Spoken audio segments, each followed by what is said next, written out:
Hey guys, it's JohnyTechReview. Today I have an interesting little review for you. So this is the Potensic UDI 818A, but this is a luxury edition and it came in this nice little metal carrying case here. So inside the package you get your typical UDI 818A, but it also comes with a bunch of different accessories.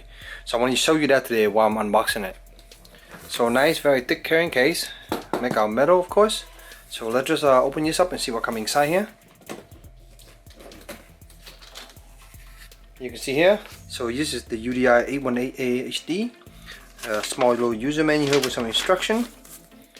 So here you can see the drone is up top. This is the black and white edition here, so you can just kind of pull it out, see, just like that. And in here we have one battery installed already. We have the typical UDI controller, same as the other version that I used before. Looks like really thick foam here. We have 3 other additional batteries. So come with 4 of these batteries. So we have some accessory here. This is a memory card with a memory card reader. It's a 4 GB, so that's the standard one that it comes with. USB charger. This one can charge 2 batteries at once. You have 4 additional blades.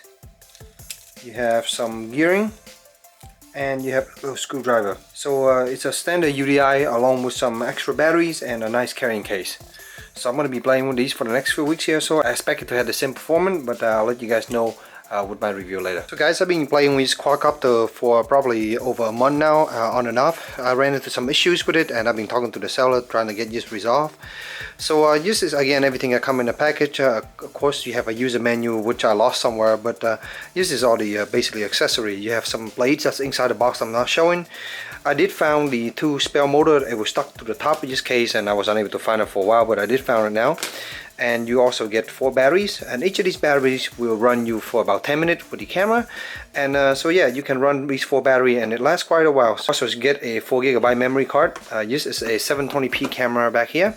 The lens here and the camera here is fixed a certain direction, so it's kind of looking forward and down just a little bit to give you an idea, and I'll show you some sample footage of it. It's a 720p camera, but the sensor is not the best, so you will notice some pixelation and stuff, but the video footage is actually pretty smooth. It's not too shaky for using this device. So you also get this little charger here as a USB charger that can charge 2 batteries at once. You can see here, one on each side and one on each side.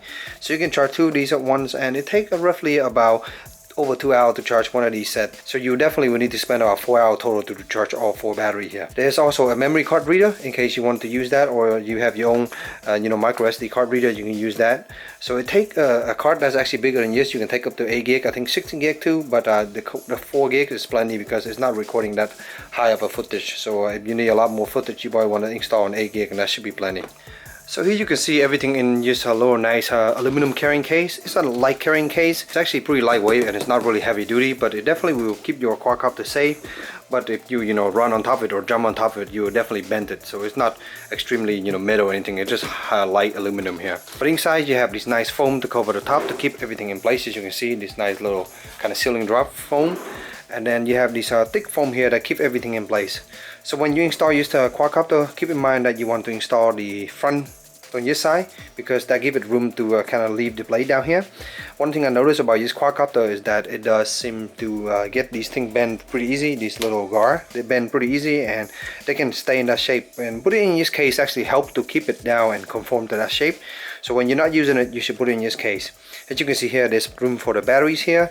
There's all more room for other stuff, but there's remote control. There's the charger right there. There's the motor and the memory card, and here's the extra blade that goes right in there. So as you can see, there's plenty of room to keep everything in here. So here's the control. As you can see, come on just like this. You have the throttle indicator right here, and it tell you what mode and your reception along with the battery life on this remote control. You have the button on top here to turn the light on and off, as you can see. You also have this button here to basically turn into a flip, and you press this button here. You hear the beep and you use one in the direction here, it will do a flip. Out here you have the function here to take pictures and video down here, and over here you have the speed control and also the different mode here you can see. So the weird thing about this unit is that these 2 buttons here, you would think speed will give you into different speed mode, but actually it changed the quadcopter into a headless mode. I don't know why it does that, but it does it in this mode. You can see here the user menu say this is high-low speed, but for me, when I press that, it actually turned into kind of like headless mode, so which is really weird. And then this button here actually return home, so that was a little bit odd.